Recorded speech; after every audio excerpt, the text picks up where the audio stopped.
clandestins.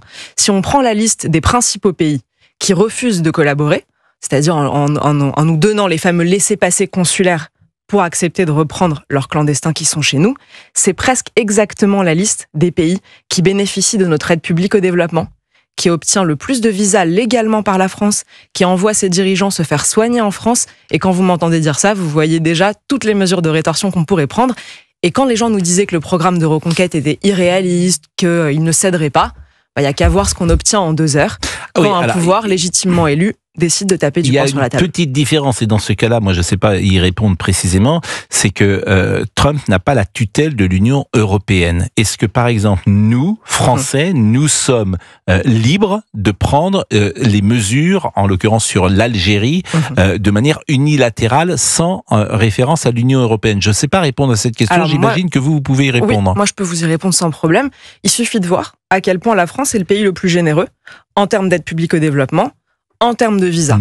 Et là, il n'y a aucun autre pays de l'Union européenne qui donne autant d'argent à l'Algérie. Il n'y a aucun autre pays de l'Union européenne qui offre autant de visas et qui laisse les dirigeants venir se faire soigner. Les dirigeants algériens, quand ils veulent venir se faire soigner, ils viennent souvent à l'hôpital américain. Ils vont pas beaucoup dans des hôpitaux allemands, ils vont pas beaucoup dans des hôpitaux suédois. Donc c'est vraiment la France qui a les moyens de pression les plus importants, parce qu'il y a une histoire commune, tragique, entre les deux côtés de la Méditerranée. Mais oui, tout à fait, on est les plus généreux de l'UE. Ça veut dire que l'Union européenne ne force pas les autres à l'être. Si je vous donne juste un dernier exemple, quand on prend sur un autre sujet l'AME, parce que c'est à peu près la même critique qui revient souvent pour s'empêcher d'agir, on nous dit, si vous vouliez supprimer l'AME, l'Union européenne vous en empêcherait. Réponse simple, l'AME, ça date de la fin des années 90, on était déjà dans l'Union européenne, on n'était pas condamnés quand ça n'existait pas, les autres pays de l'Union européenne n'ont pas l'AME, personne n'est aussi généreux que nous, ils ne sont pas condamnés pour autant par Bruxelles. Donc à chaque fois qu'on essaye de donner ce genre de contre-argument, c'est bien souvent de la part de nos dirigeants pour s'empêcher de faire quoi que ce soit, de se cacher derrière la tutelle de Bruxelles. Vous allez pouvoir intervenir, et je le dis aux auditeurs, on va rappeler peut-être le numéro de téléphone. 01 80 20 39 21. Et Thierry sera là dans quelques secondes, et je le salue déjà, il pourra vous poser une question. Mais Elias avait 14 ans, il avait terminé son entraînement de football, il quittait le stade vendredi soir, un peu avant 20h à Paris. Il s'est donc pris un coup de couteau, vous le savez, il a été tué pour avoir refusé de donner son portable à 2 mineurs de 16 et 17 ans. Le ministre de l'Intérieur, Bruno Retailleau, parle d'un adolescent mort sous les coups de couteau de barbares, d'une violence gratuite, résultat d'une perte de repères et de l'effondrement de l'autorité. Refaire de la France un pays où les parents n'ont plus à craindre de voir leur enfant assassiné pour rien, a-t-il dit. Tourner le dos à une culture de l'excuse qui a plongé une partie de notre jeunesse dans un profond sentiment d'impunité. Je vous propose peut-être d'écouter Sébastien Chenu, qui est le député du Rassemblement national, qui était ce matin chez Sonia Mabrouk.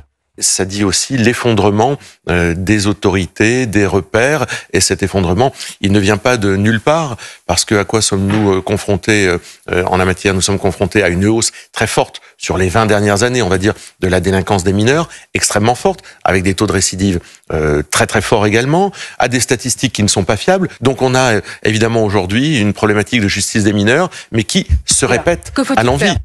Prise de parole également de Karine Petit, qui est la maire Les Écologistes du 14e arrondissement de Paris. Elle était sur BFM samedi soir. On a eu des signaux d'alerte, par exemple, il y a un peu plus d'1 an, que un petit groupe de jeunes rentrait dans le centre sportif, agressait, en tout cas violentait ou menaçait, par exemple, ceux qui venaient au stade. On s'est réunis, on a pu mettre aussi des mots sur ce qui se passait. Les 2 jeunes qui ont été interpellés font déjà l'objet en fait de mesures de la justice pour mineurs. Certaines mesures peut-être ont été mises en place, mais n'ont pas empêché que survienne ce drame. N'ont pas suffi.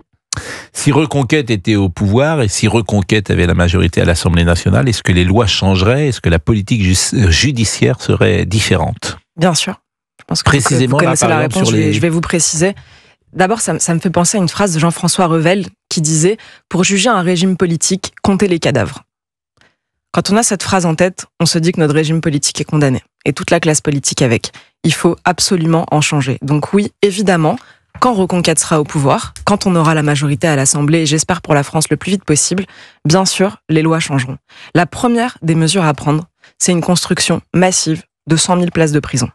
Parce qu'on a beau se parer de mots forts, avoir une attitude, dire tolérance zéro, etc. Jacques Chirac avait été élu sur le mot tolérance zéro. Quelques années plus tard, on voit que les homicides volontaires ont triplé alors qu'il parlait de tolérance zéro. Pourquoi ? Parce qu'on a des policiers qui arrêtent des délinquants et des juges qui les relâchent. Et quand les juges les relâchent, le plus souvent, ils nous disent pas que c'est par laxisme, même si on peut les soupçonner d'eux, le plus souvent, ils disent que c'est parce qu'il n'y a pas de place en prison. Donc, un homme qui va commettre un fait grave, un délinquant, petite délinquance ou parfois beaucoup plus grave, va rester en prison par exemple 2 ans, parce qu'on se dit que si on le laissait plus longtemps, on n'aurait pas de place. On a déjà des prisons qui sont surpeuplées. On a des directives qui sont données aux juges où on leur dit éviter au maximum la mise en prison, préférer les modes alternatifs, donc bracelet électronique, assignation à résidence, etc., parce qu'on manque de place. Emmanuel Macron avait été élu en 2017 avec la promesse de construire 30 000 places de prison en plus. Quand on regarde son bilan aujourd'hui, c'est même pas 6 000. La raison que le gouvernement avance, c'est certaines collectivités ne veulent pas.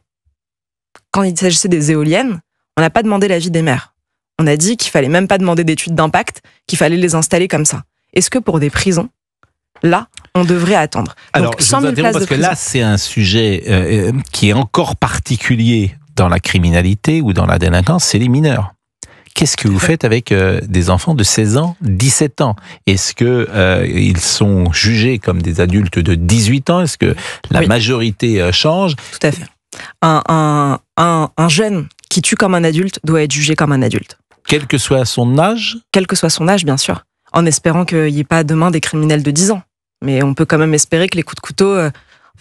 on n'est pas à l'abri. Donc, je préfère ne même pas rentrer dans ça. Oui, absolument. Quelqu'un qui tue comme un adulte doit être jugé comme un adulte. Quand on voit ces faits, ce serait inadmissible d'imaginer que ces 2 jeunes hommes, dont d'ailleurs je pense qu'on n'a toujours pas l'identité, ce qui est étonnant parce que dans d'autres cas, on nous donne tout de suite les identités, mais on les aura bientôt, je pense. J'espère que ces 2 jeunes hommes qui ont assassiné Elias prendront de la perpétuité et qu'on se dira pas que parce qu'ils sont mineurs, le droit à une deuxième chance, à la réinsertion ou je sais pas quoi, ils méritent absolument d'être mis hors d'état de nuire. Si à 16 et 17 ans, ils sont capables de faire ça, imaginez quel sera leur pédigré à 22 ans, à 25 ans, à 30 ans, si on les a laissés dans la nature. Il faut absolument... 25 et 30 ans, ils n'y seront pas. Après, la question se pose, c'est quand ils arriveront au-delà de 20 ans de prison. Mais de toute façon, s'ils sont mineurs, les peines sont divisées par 2, je crois. Je vous propose d'écouter Laurent Nunez. Il était ce matin au micro de Radio Luxembourg. C'est le préfet de police de Paris et il parle de cette montée de violence des mineurs. Montée en puissance qui devient insupportable, encore une fois, de la violence des mineurs, on le constate. Vous savez, les mineurs mis en cause dans la délinquance, le chiffre baisse, on est à peu près à 10% sur l'ensemble de l'agglomération parisienne, mais quand on prend certaines catégories de faits, je pense notamment aux vols violences, il faut savoir que les vols violences dans l'agglomération parisienne, 1/3 des mis en cause sont des mineurs. Les cambriolages, c'est 40%. On voit de plus en plus de mineurs également dans les homejacking. Vous savez, ces agressions violentes à domicile, c'est quelques centaines de faits par an, mais néanmoins, on voit que les mineurs s'engagent de plus en plus dans des processus violents. Sarah Knafo est avec nous, la députée européenne de Reconquête. Que faire? La première des choses, c'est, comme je le disais tout à l'heure, de traiter des mineurs qui tuent comme des adultes, qui violent comme des adultes, qui tuent comme des adultes.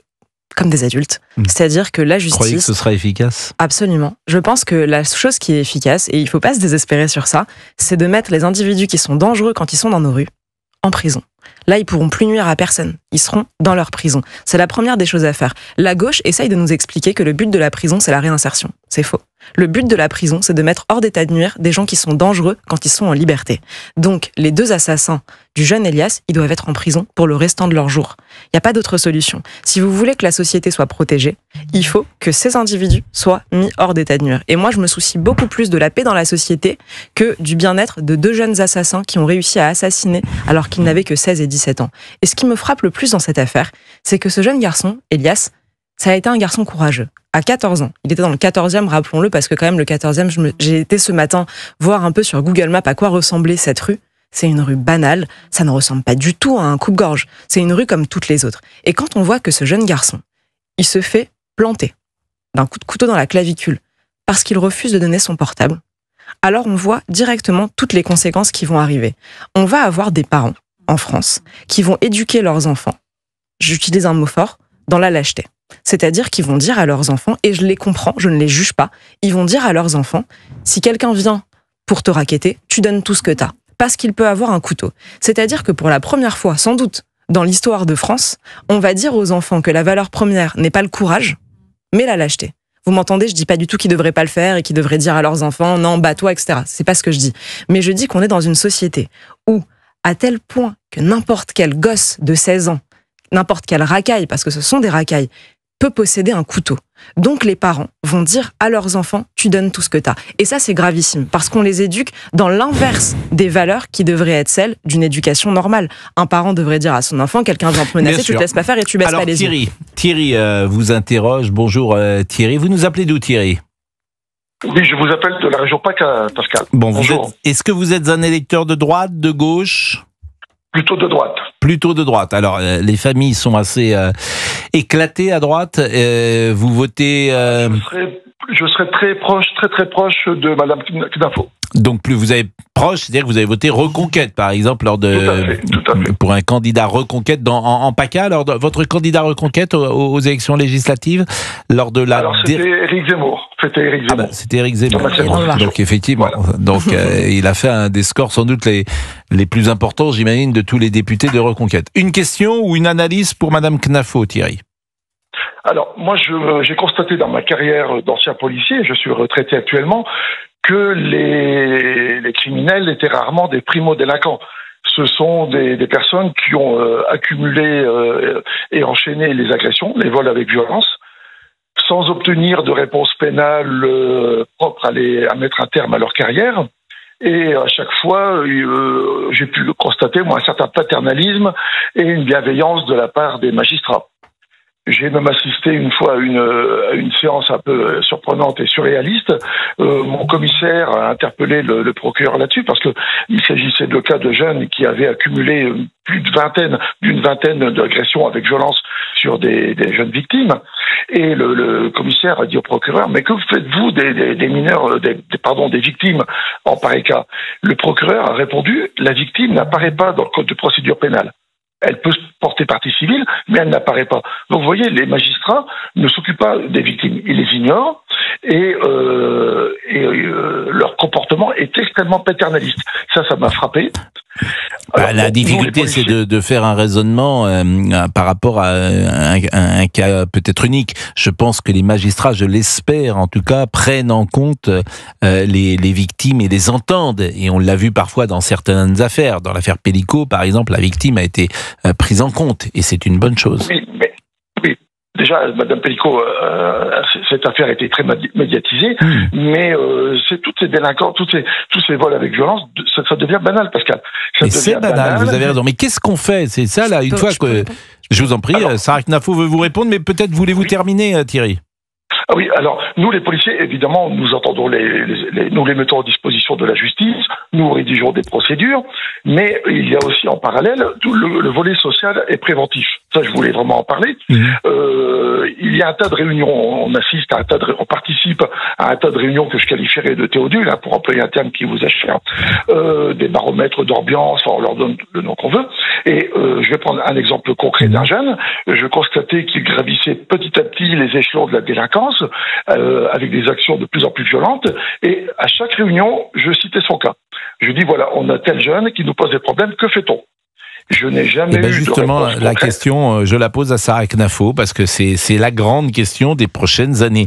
Il y a sans doute un double volet. D'abord, il y a de l'éducation parce que c'est quand même très important, évidemment. Mais qui peut éduquer? A priori, c'est les parents qui éduquent les enfants. Donc, si les familles sont décomposées, si j'ose dire, ou en tout cas si la mère est seule, c'est forcément plus compliqué avec 3, 4 ou plusieurs enfants.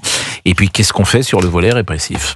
Sarah Knafo. Merci beaucoup de votre témoignage qui corrobore plusieurs autres et qui confirme ce qu'on en pense chez Reconquête, mais je pense que vous le savez si vous votez déjà pour nous. Pour vous répondre, je pense que le volet répressif et le volet préventif se rejoignent. Je m'explique. Donner des exemples, ça sert à quelque chose. C'est la faiblesse qui excite toujours la violence et c'est toujours la force qui la calme. N'importe quel parent sait ça, n'importe quel chef d'État sait ça, on le sait dans tout le reste des pays du monde, on le voit aujourd'hui avec Donald Trump, c'est un exemple, mais on le voit partout ailleurs dans le monde. Quand on a un État faible, ça excite les violents parce qu'ils savent que la réponse sera faible. Donc la meilleure prévention, c'est la répression. Maintenant, qu'est-ce qu'on fait? Vous disiez tout à l'heure que certains juges peuvent être fermes, etc. Le problème en réalité, c'est même pas chaque juge pris isolément, où on peut très souvent, malheureusement trop souvent, voire qu'ils sont affiliés au syndicat de la magistrature, donc à l'extrême gauche, mais passons même sur les partis pris partisans de certains juges. On a un problème systémique dans la justice. C'est que la peine encourue n'est jamais la peine prononcée, qui elle-même n'est jamais la peine exécutée. La peine encourue, c'est ce que dit le code pénal. Si vous volez ceci, vous méritez X années de prison.